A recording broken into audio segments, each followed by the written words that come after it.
રસિકભાઈ એટલે હમણાં હેડો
श्री रामचंद्र भगवान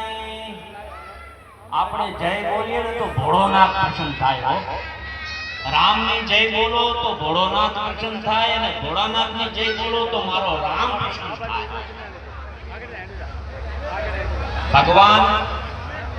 શ્રી રામચંદ્રજી જ્યારે સમુદ્રનો સેતુ બનાવ્યો એ સમયે ત્યાં એક શિવલિંગની સ્થાપના કરી અને એ શિવલિંગની સ્થાપના કર્યા પછી નામ શું રાખવું તો ભગવાન મારા રામે રાખ્યું કે આને રામના જે ઈશ્વર છે તે રામેશ્વર નામ રાખો એટલે એ રામેશ્વર કહેવાનું પણ રાવણ એ ભગવાન શિવજીનો ભક્ત એટલે કે આમાં રામનું નામ કેમ તો એ ભોળાનાથને જેને ફરિયાદ કરી કે ભગવાન ભોળાનાથ